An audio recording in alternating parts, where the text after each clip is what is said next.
Hi, this is James Ellsworth, and you're listening to the Still Real After Party. Ladies and gentlemen, brothers and sisters, wake up! Welcome to the after party! Wake up, put your hands up, put them up! It's time that you make your voice heard! Wake up, put your hands up, get them up! Hell yeah!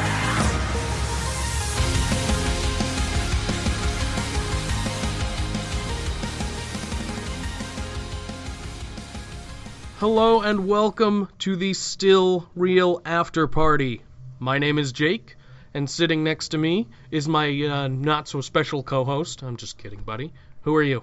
I am Zanca. Yeah, you're here all the time. I'm kind of the new guy, so I shouldn't be talking shit. That's fine. Just hit me up with the hot tag when you need me. Yeah, that's why I'm here. I don't know what I'm talking about, so continue.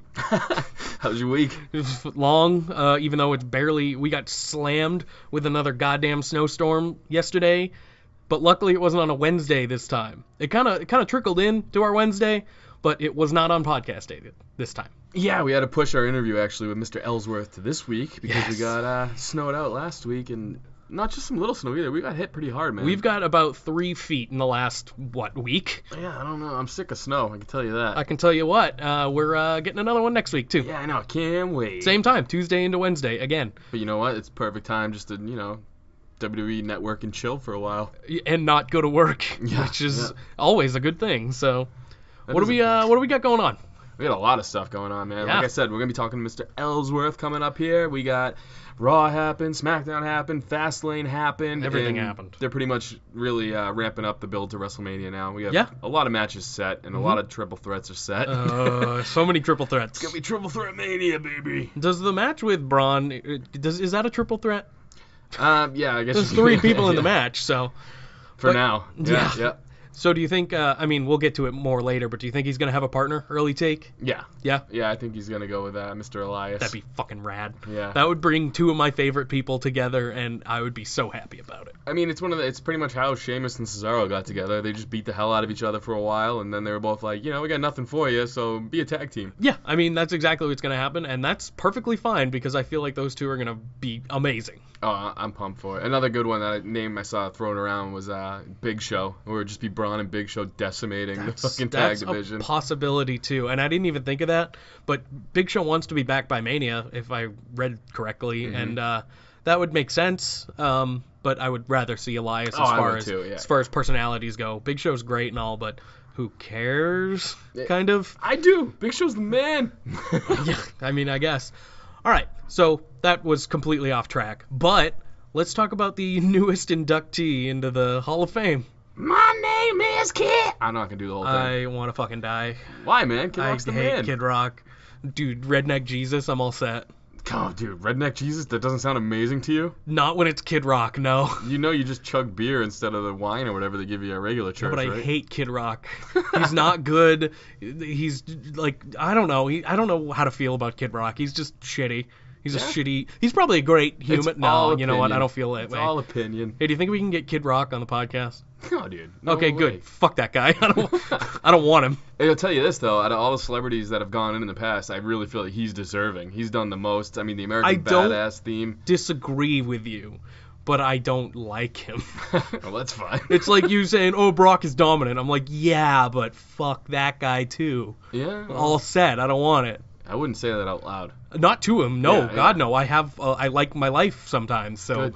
I want to keep it for at least a couple more years. I mean, he's not really doing anything, so he could just come here and demolish you. I don't think we'll ever get him either, to be honest. No, I don't think we'll be recording. I think it'll just be a beating behind the scenes. Yeah, but here's the if we got the opportunity to get Brock, I'd want him on.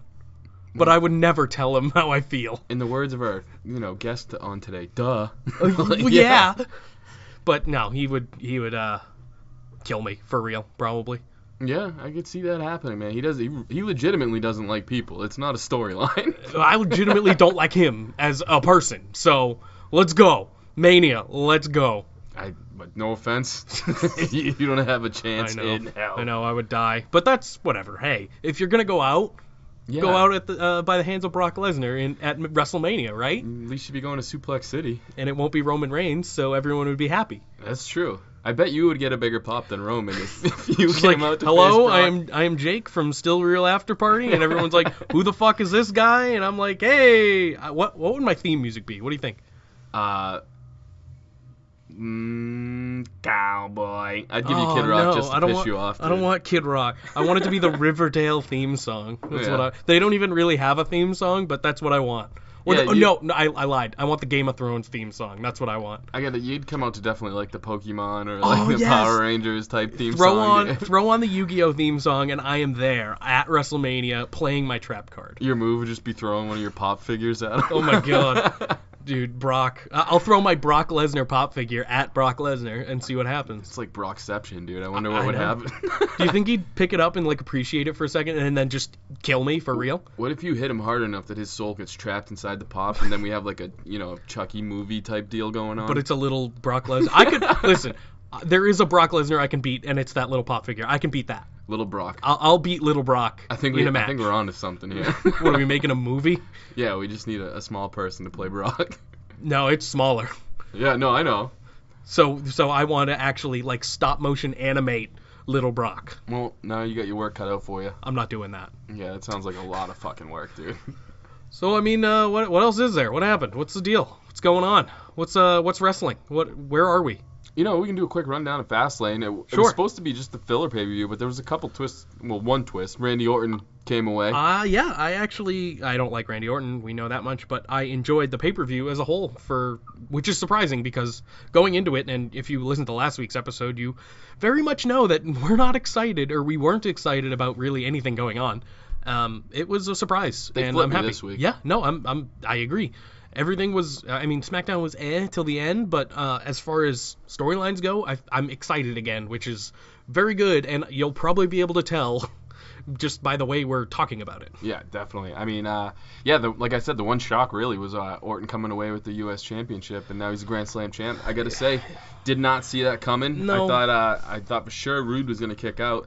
In my opinion, wasn't my favorite match on the card, but it was probably my favorite finish just because, like I said, it was a shock. Right, yeah. I mean, Orton, to say he doesn't deserve it is, I could never say that because he does.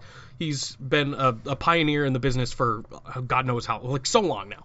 So he definitely deserves to be called a Grand Slam champion after however many years. It's 100% a move the needle move because Yeah. I feel like Bobby Roode, no slight to him, maybe I think that a lot of the people higher up maybe didn't feel like it moved the needle enough Right. for him being the U.S. champion going into WrestleMania. They needed to put it on a marquee name because if you ask me, this whole Jinder, Orton, Roode thing doesn't really make sense. No. It's just they're trying to get these guys into something. Rude's the biggest. Orton's the biggest name out of the three, obviously, for casual WWE fans. Yeah, so casual, yeah. they put the title on him, and I think it's gonna make it more of a pop when Jinder takes it off of him. Oh, really? You think Jinder's taking it off at Mania? Oh, 100. They've been booking. They've been trying to get Jinder the U.S. Championship for a while, and I feel like this is gonna be the spot. And like, I believe we touched on this last week. He's earned it. I mean, absolutely. He's had a phenomenal year. I mean, say what you will about his championship run, but he had it. You know what I mean? And that's more than what Bobby Roode can say. Right. That's more than a lot of people can say. And I really feel like the Roode Orton dynamic is they're kind of the same guy, same character inside the ropes, I'd say, where it's more, diabolical, old school, just punch, kick. It didn't mesh as well for me as I think I wanted it to. So yeah, the match itself, like you said, was kind of lackluster. But I mean, with those two guys, like you said, they're basically the same human being in between the ropes. So the match is what it was, and we kind of expected it to be a little more slower paced. Mm-hmm. But the result was, as much as I hate to say it, the way it should have been. Yeah, I agree. I think going in, like obviously they want their biggest names at Mania. That's why you have all these guys who come back for the part-time You Mania mean that's things. why you have everyone on the Mania card? You know what else that means though is they're not being able to build stars to get you invested. They're having trouble for that for whatever reason. Yeah. I mean, they have great talent. It's obviously booking wise, creative wise, a lot of 50-50 booking, a lot of talent, just too much talent on TV at all times. I mean, Seth Rollins should be a megastar right now. It's just the way they booked him. It's not gone that way. I agree.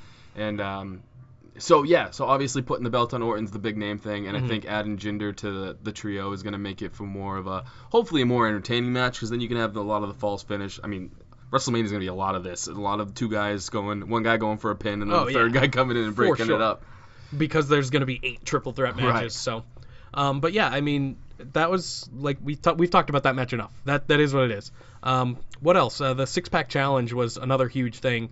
Obviously, AJ Styles came out on top, which is huge. But that's not even really the main story here. He's kind of just, I love AJ Styles, obviously, but even his championship match is not, it's good. It's going to be great. It might be match of the night at Mania. But the storyline was, there were 2.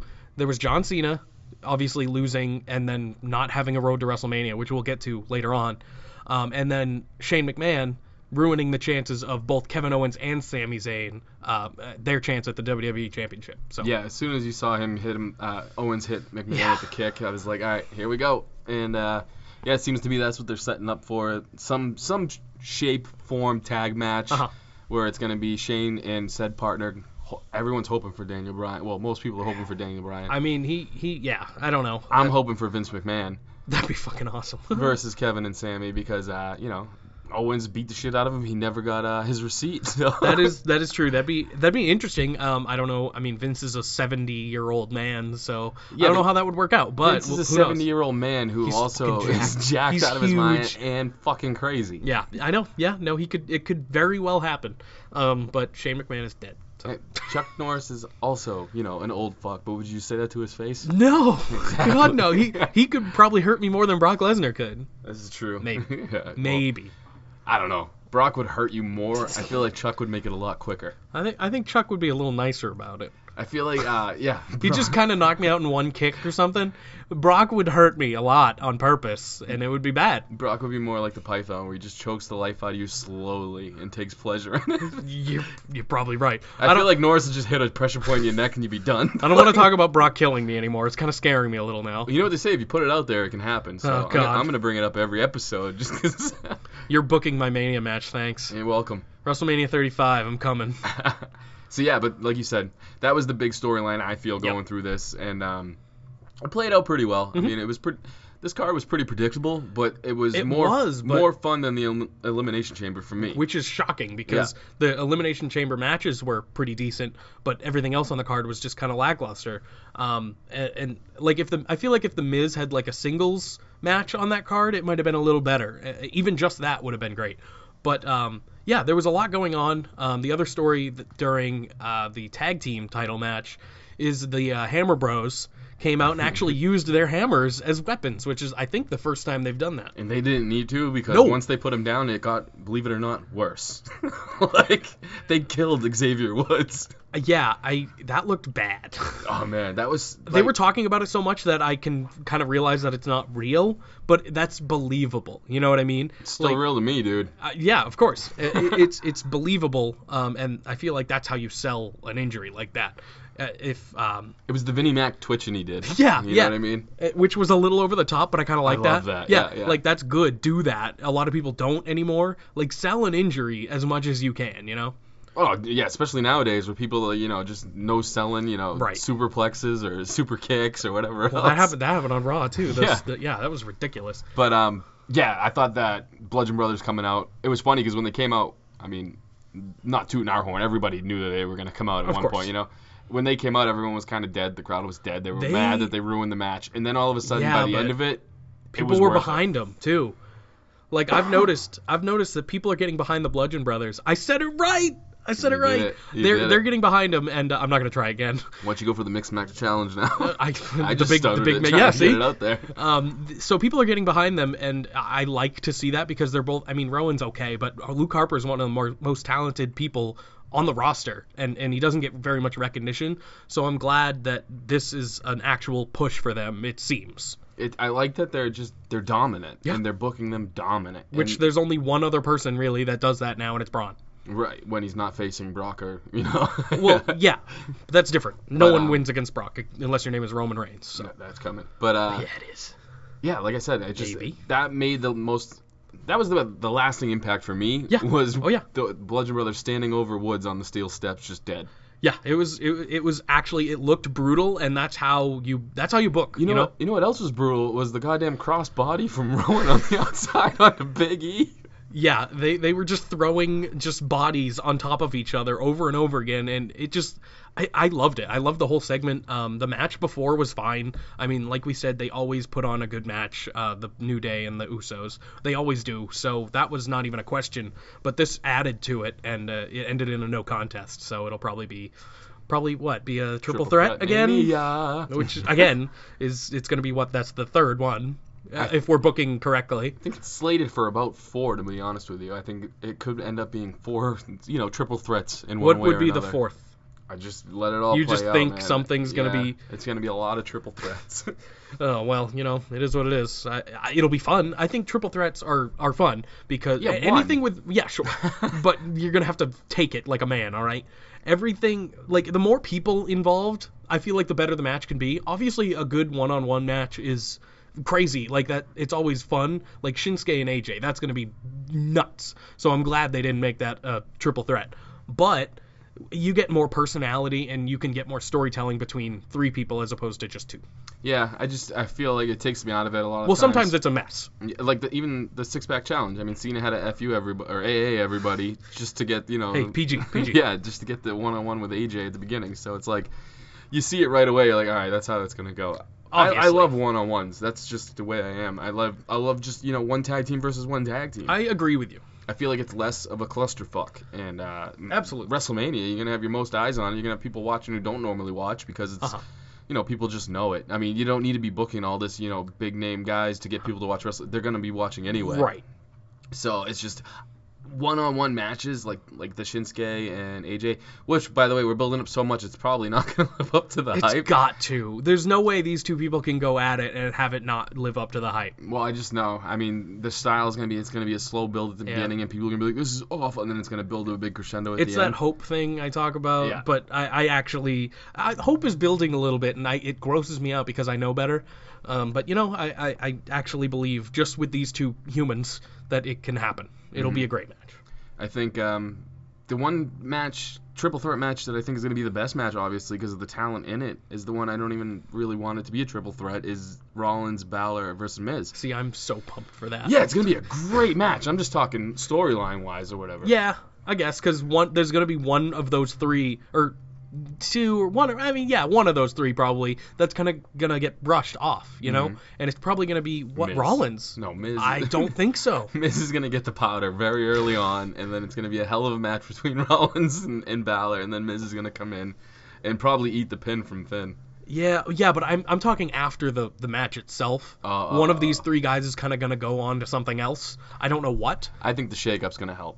Rollins will probably go over to SmackDown, I think, right. Which will be better, and then it'll be Finn and Miz. And I think feud. Miz might win it back, actually, 100%, at some point. Dude. Well, he has to, because he has to break that record. He's gonna hold the spot. There's no way he's not breaking that record. I don't know when. I feel like he's still got a long time left, but there's no way he's not breaking that record unless something crazy bad happens, and I would not wish that on anyone.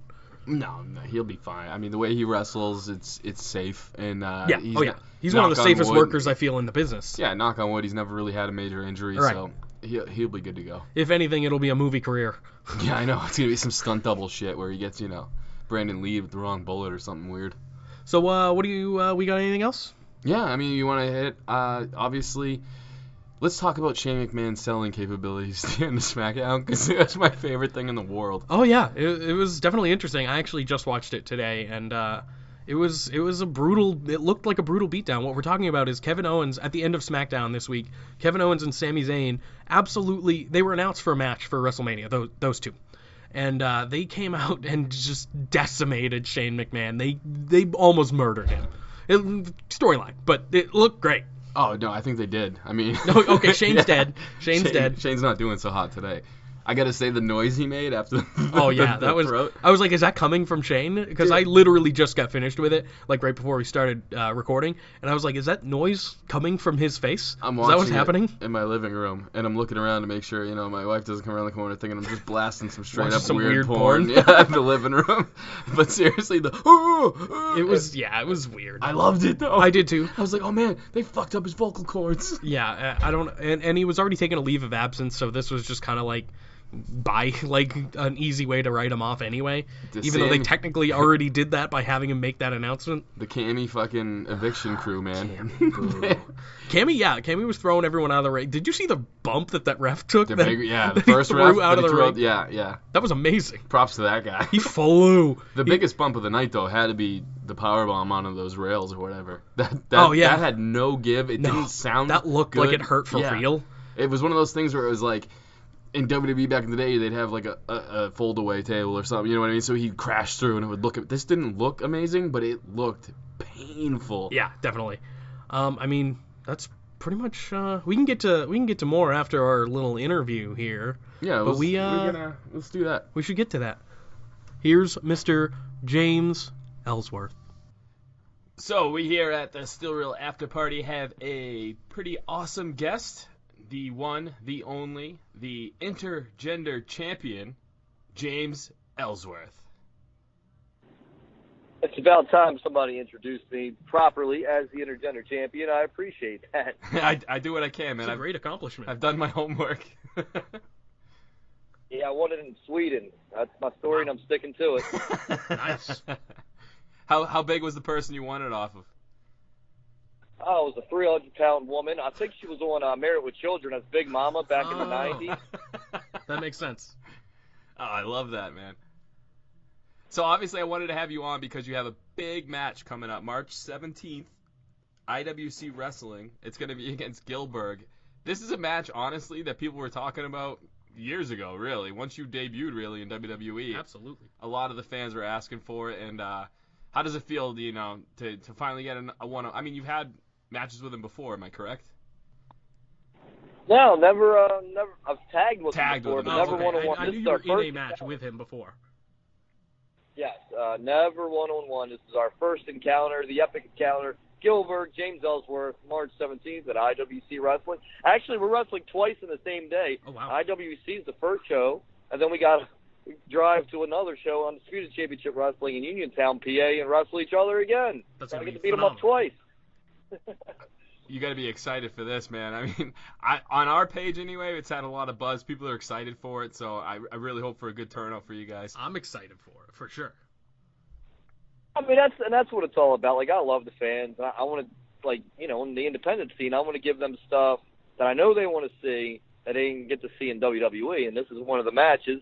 I mean, a lot of people compared Gillberg and I. I think it's because we were both enhancement talent before we both became stars. But in reality, there is no comparison.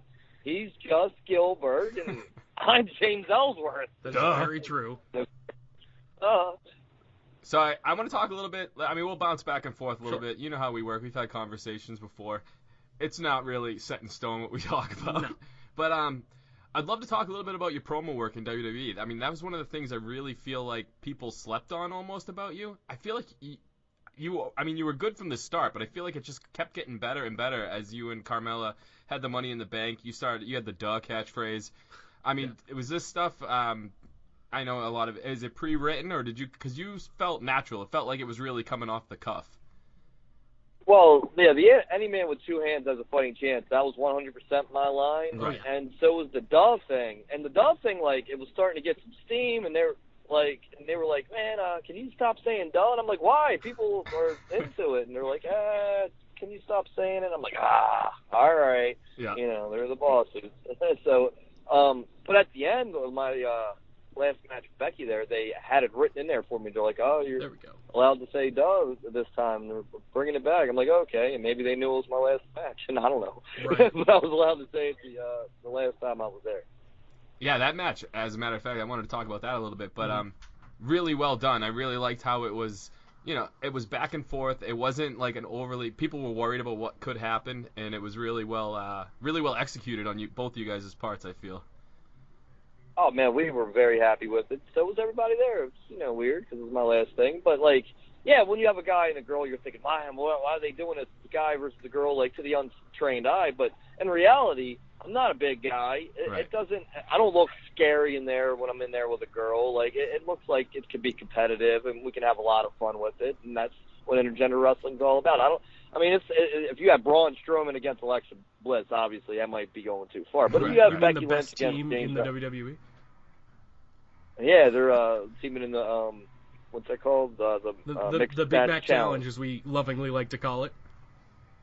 Because none of us can say it. Yeah, mixed match challenge. There you go. Yeah, you can't say it 5 times fast. See, that would have been perfect for you and Carmella, but unfortunately that didn't pan out.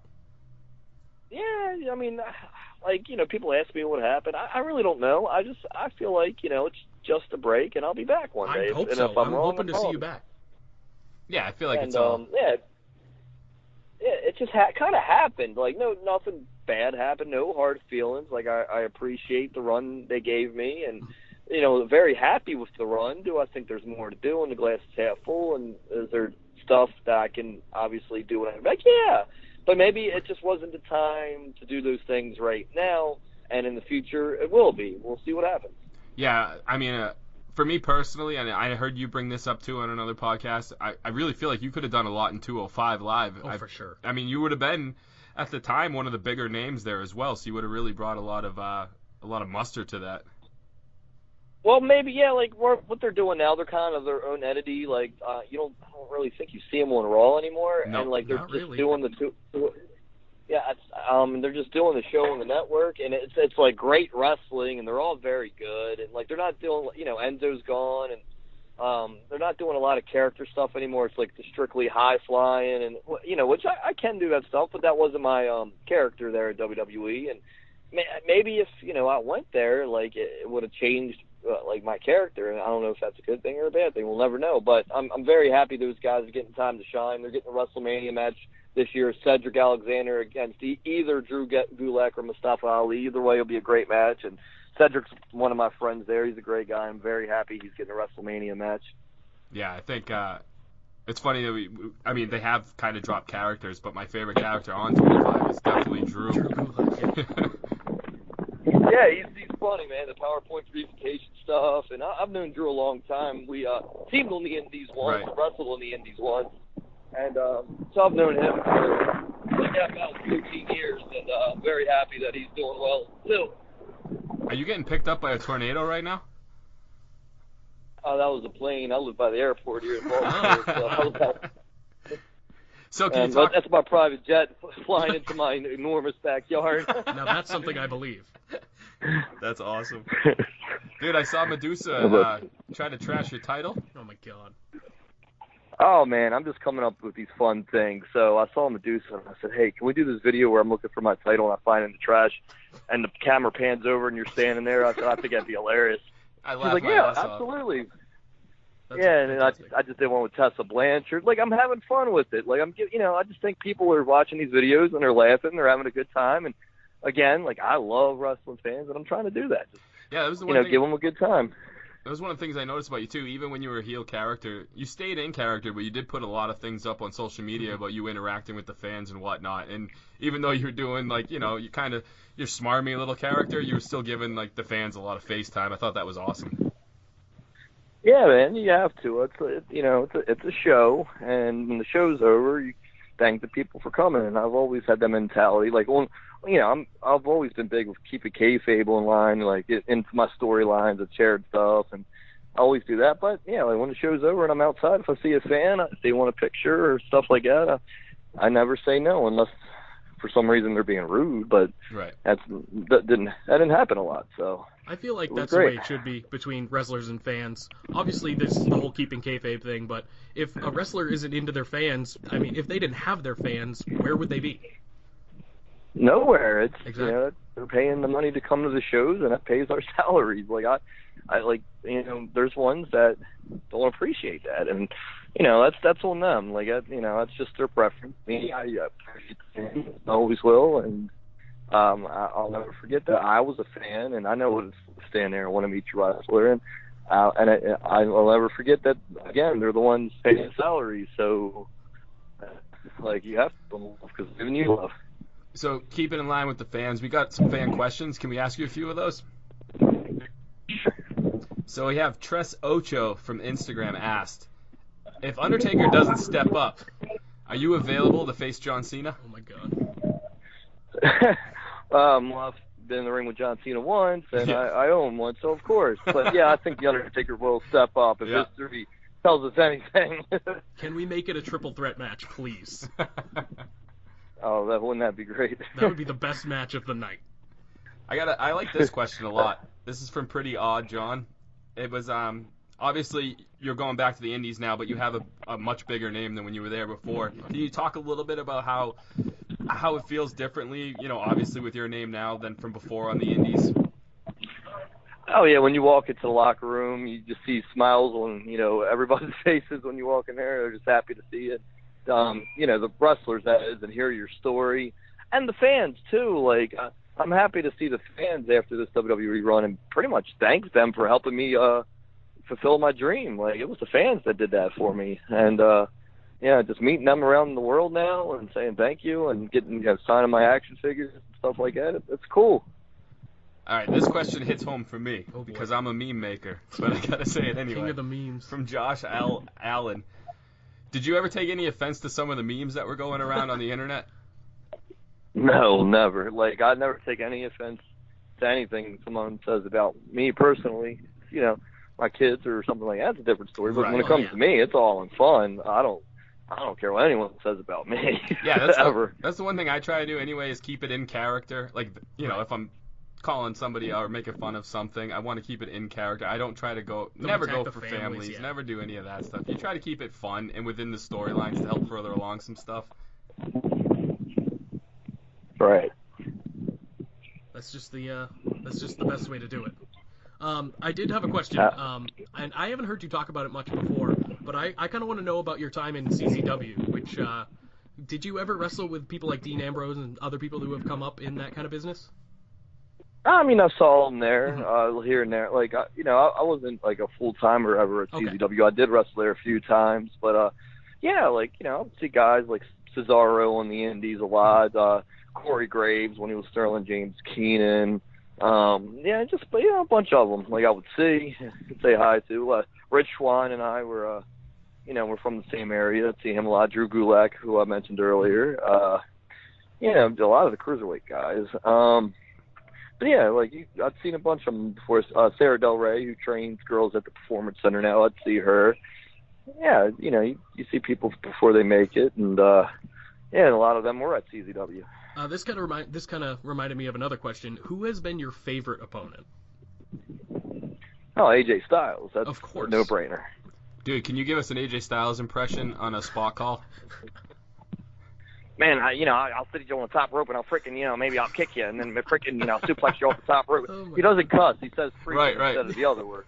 And then I'll freaking give you the Styles clap, and then freaking, and I'll throw you into the steps. And it's just he's a good old country boy, and he loves the Lord. He doesn't curse. He's a great guy, man.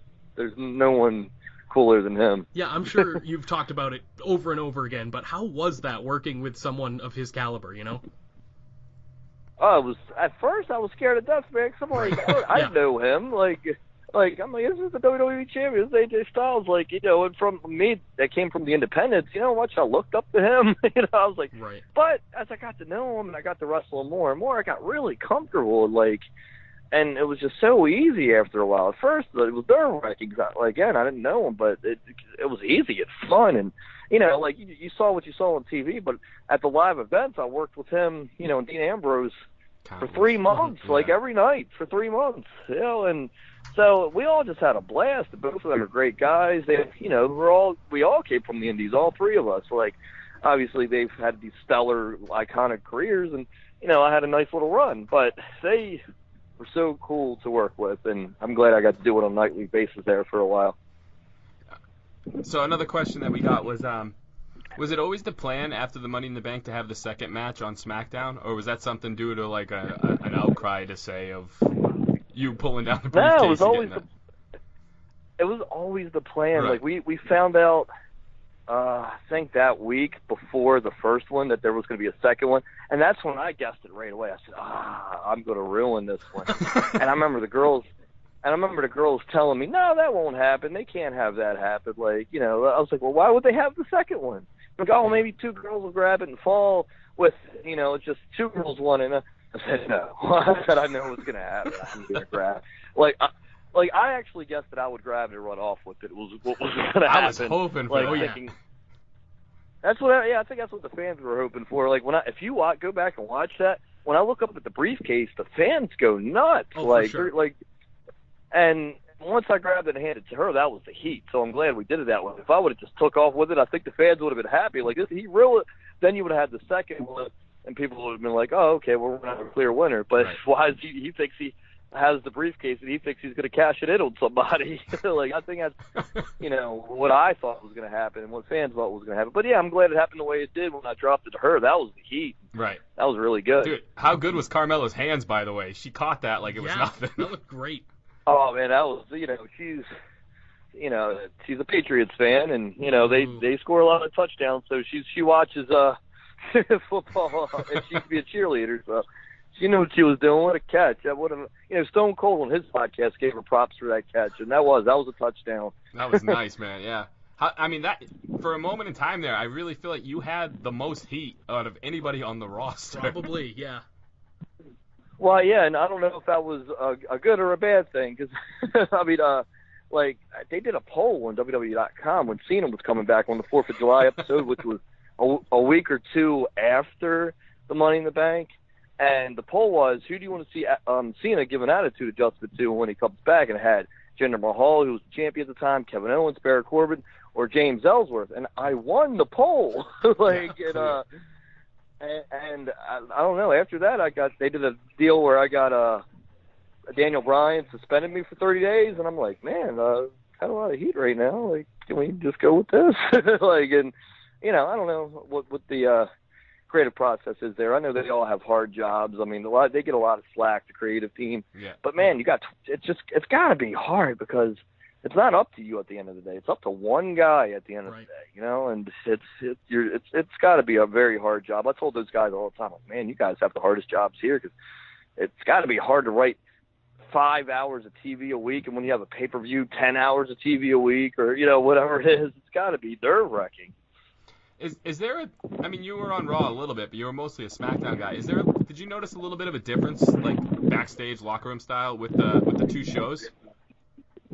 SmackDown, man, especially at first, when I first got there, and I spent 98% of my time on SmackDown. I was only on Raw twice. Once for the Strowman thing, which it's weird because the Raw moment with Strowman's like one of the biggest moments people remember about me. But I literally it was on my only match on Raw, and my other Raw moment was when Jericho put me on the list. But that's right. Yeah, he's on the list. Yeah, I know. That's almost as good as winning the title there, on the list. It was so popular. But, SmackDown at first, man, we had this awesome locker room. Like, everybody got along. We all had fun. There was no, and then, the shake-up happens, and you get a lot of different people, and it didn't feel as cool. Not that anybody's mean or anything.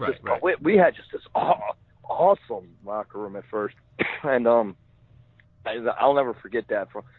I guess I got there in September when SmackDown lasted to November the following year. So you're talking over a year with SmackDown with those guys, and everyone was from September to the Superstar Shakeup, which I believe was April of last year. That time period between September and the middle of April was the greatest locker room I was ever a part of.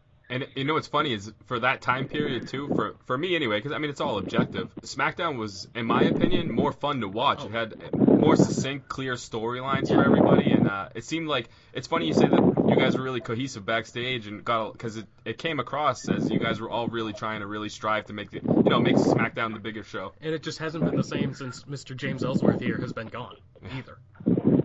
Well, I appreciate it. I think they had a good episode this week. I did watch it. It was really good this week, yeah. And Mania, it's Mania time, so it's got to be good. You got to spice it up, and you got I think it was lacking heat on there for a while, and then Kevin Owens and Sami Zayn beating the crap out of Shane. There's some heat there. That's good. That's good stuff, and and that's what you need. You need people you need heels, people that people are paying to see get beat up, or paying to see they want to see get beat up, and I think doing something like that to Shane McMahon really helped Kevin Owens and Sami Zayn, and hopefully they'll carry that on the rest of Mania to have a lot of heat. And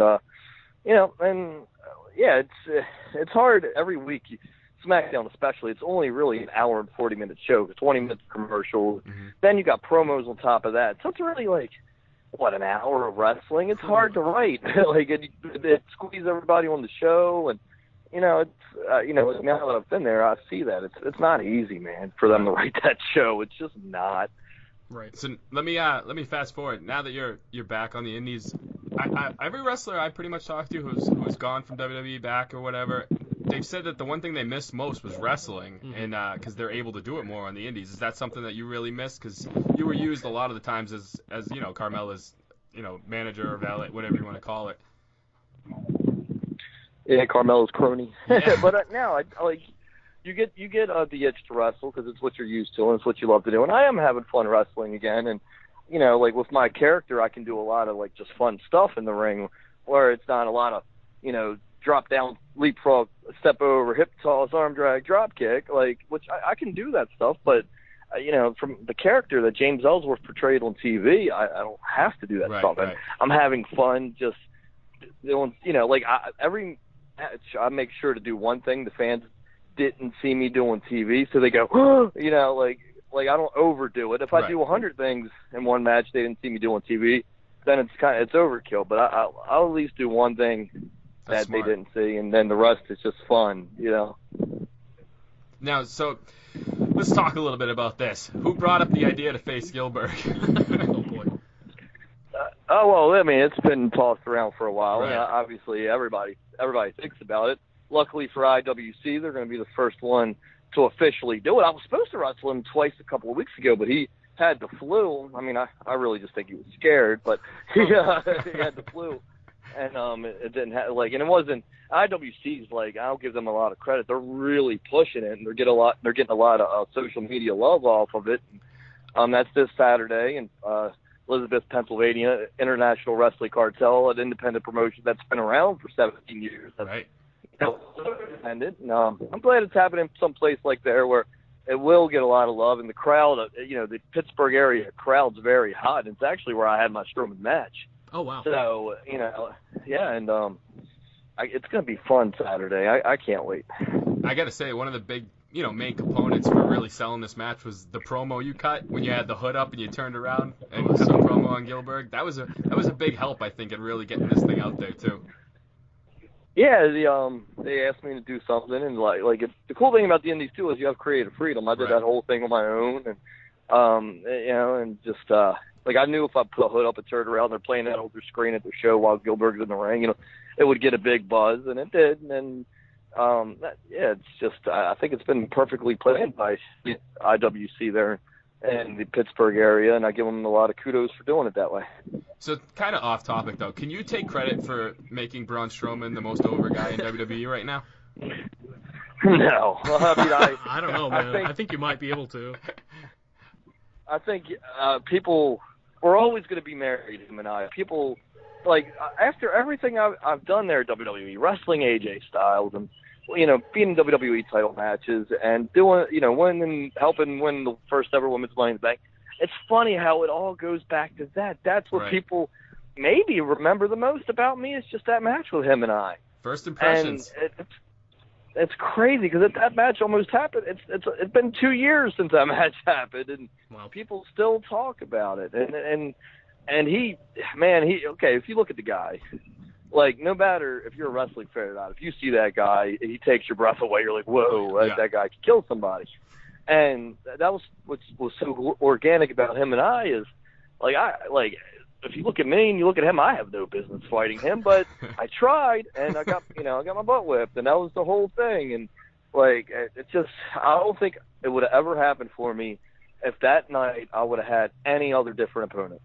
Yeah, if it was like a Samoa Joe or something. I see what you're saying. I would have it to him is what I'm saying. Right. Perfect opponent. But yeah, I mean, it's interesting. A lot of people in your position don't get the opportunity to do what you did. So I just want to know about your entire time in WWE and how it made you feel. Oh, it was great. If somebody would have told me before the Strowman match, hey, you're going to get a 16-month WWE main roster run out of this. You're going to have the number one selling shirt. You're going to win a match at Madison Square Garden. You're going to have a spot at WrestleMania. you're going to travel the world. Like, I would have been ecstatic.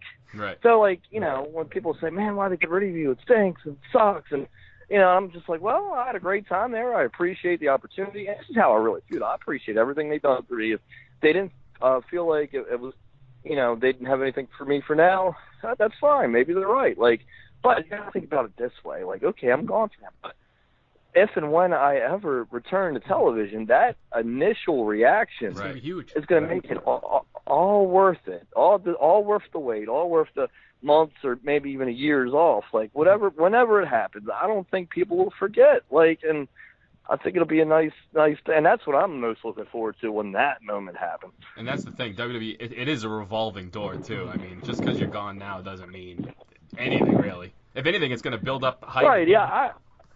I stay out of trouble, man. I don't do anything malicious or unlawful, or I stay clean. I just try to live a clean life, and if you do that, they notice that, and why not one day just bring the Ellsworth character back? It worked, so hopefully that's their mindset too, and we'll see what happens in the future.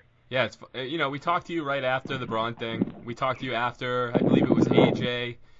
You were supposed to have the AJ match, and Miz knocked you out. And now we're talking to you now, and you're the same dude. So, I mean, as long as you keep that even keel approach, you'll be fine. Yeah, absolutely, man. At the end of the day, I know we all just love the same thing, and we're all human. There's no reason for me to act any differently ever, and I never will. At the end of the day, I put my pants on one leg at a time, as they say. And well, that's where you're wrong. You're James frickin' Ellsworth, dude. And it's funny to me. I'm just still the same guy, like you said. Like, I don't think of it any differently. And if I ever given the impression that I did, it's not the real impression. Right. They're sadly mistaken.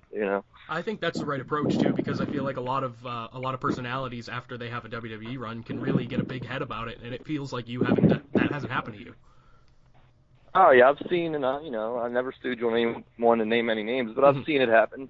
And it's just like I look at them and I shake my head, and people that I've had better runs than, Right. It's because it does not lengthier runs, but better runs as in more memorable moments, because that's what wrestling's about, the moments. And there's people I see on the independents, I'm like, man, you really think you're and you do anything that people are going to remember. They just remember your face, And I don't get the ego thing. I never did, never will. Just my personal opinion. Good. All right, man. Do you want to promote all your social media and all your plugs and maybe some dates you got coming up? Sure, yeah. Find me on Twitter at Real Ellsworth, which I got hacked once, and the hacker blocked all my Twitter followers. I literally had over 100,000 when I first went to WWE, but he blocked every single one of them. People were mad at me, thinking I went and blocked over 100,000 people. It didn't happen, but that's at Real Ellsworth. I'm back up to 88,000 people. People, I didn't block you. Come back. On Instagram, it's James Ellsworth Wrestling. And you can check out AdrenalineWrestling.com, which is my independent promotion that I run shows here and there for, and we'll be running more if the schedule ever slows down, which hopefully it don't, but you can check that out as well. Well, all right, buddy. Hey, thanks for everything. Thanks for you guys. I enjoy your memes, and that's why I enjoy talking to you guys. I find it entertaining and hilarious. Hell yeah, dude. Hey, shout out. Thanks a lot to James Ellsworth. That was a fun interview. He's a good dude. We're going to probably talk to him again in the future. As a stupid mark, that was awesome for me. Good. I'm glad. Yeah. Did I make you happy? Yeah, I like it. Here I am. We're popular. People like us. No, I wouldn't go that far. Yeah, good point. Yeah. We got a long ways to go. Oh yeah. So, a couple things we wanted to touch on though. We wanted to hit up the Roman Reigns saga on Raw. Ooh, yeah. And John Cena's promo on Raw. Uh-huh. Those are two big things I think we skipped over at the beginning that I really want to talk about. You want to start with Roman Reigns? Yeah, Roman Reigns is suspended. Crazy. Yeah, kayfabe suspended for now. No, it's still real. Okay, still real suspended after party Roman. My favorite part of the opening segment, though, was Roman starts walking out and Coach on commentary. Coach was bad. He was bad on commentary. WWE Universe is all behind Roman Reigns. Coach said I just watched it earlier on today, and Coach was he was all over the place. He was definitely getting fed some lines, because 2 weeks ago, he was saying, the opposite of what he's saying now. So I don't know. It's weird. But I like Coach, though. Yeah, oh yeah. Roman Reigns comes out, obviously, does his thing where he's, I'm just like you guys, and Kurt Angle was like, yeah, I know, or whatever. And then Roman Reigns was like, Brock sucks, and goes out back and gets suspended by Vince, basically, is the short run of that. Roman is anti-Vince now. Yeah. Officially confirmed anti-Vince. Brock Lesnar is Vince McMahon's guy. Yeah, I really liked how Vince, you have my word. It was a great promo, again, from Roman. Yeah. He's just been on fire lately, and I feel like, this might just be me, but I feel like people are recognizing it too. Yeah, I think it's worn off, though, because a little bit. It went 1 week, everyone was like, that was pretty good, and then it was the same promo this week, and people were like, all right, we get it. All right, we're done. You're not one of us. Yeah, it is what it is, though. I enjoyed it, and that's what matters, because I'm a fan, and I enjoy what I enjoy, damn it. Yes. You are a fan of all the good baby faces and hate all the heels. That is not true. Brock Lesnar? That's different. Roman Reigns. I like Roman Reigns. Yeah, there you go. Damn That's it. the main event at WrestleMania. Damn it. So that's the category you fall in, brother. Is Roman Reigns, is Brock Lesnar the heel there, though? I say he's not. They're making him the heel. They're I trying guess, like I guess hell. so, yeah. Because he's not showing up next week, and Vince is going to be like, I gave my word, damn it. And then, So obviously we talked about the big things on SmackDown, but a couple Raw I felt like was a little more story driven. There was a lot going on. It set up Nia versus Alexa at WrestleMania. Mm-hmm. Basically what was happening is she was in the ring with a jobber, and Mickie James and Alexa Bliss were backstage just running her down. And then Alexa Bliss said that she used Nia Jax basically to carry her bags. It was actually really sad. Even though I know it's all scripted and everything, I felt bad, and that's kind of what you want from that. They got you. They did. They got me. I was like, oh, Nia, she's so relatable. This is how different we are, because I'm such an asshole. I'm like laughing my ass off. I'm like, You're a dick. Funny shit, dude. You're a dick. That's Come so on. mean. She signs off on it. She's Oh, fine yeah, with it. absolutely. But they called her Shrek. I was like, no, that's awful. Oh, I know. And then she cried, and I was like, oh, man, poor Nia. So, yeah, that happened. Then she went backstage and went all Incredible Hulk. She went bananas. Oh, yeah. So I think arguably the most important part of the night was John Cena. Yeah. And if you don't like John Cena, you're wrong. That's how I feel about that. You know me, I like grading things with pizza slices. Right. His promo... 8 out of 8. Yeah, his promo was a slices. full pizza for me, man. That is a delicious bucket of diarrhea of a night for pizza. Oh, yes. A lot of cheese, a lot But of lactose. What I wrote down in the notes was that was one of John Cena's best promos, maybe ever, but definitely in the last, while. Yeah, the thing that's great about Cena is his promos. You know what I mean? Because he goes out there, the crowd hates him, by the end they're cheering. Right. He does it every time. Every single Same time, no matter formula. where he is. But it's the way, he's great. He interacts with the crowd, and honestly, he had a shot at Roman in the middle of that. Oh, absolutely, yeah. He had a shot at Roman, he went out, sipped a beer, he had the crowd chant and everything. And then, the most important part, he called out The Undertaker, finally. He called him out from posting those bogus-ass workout videos on his wife's Instagram. That made me laugh. He was taking shots all over the place, and it was so funny.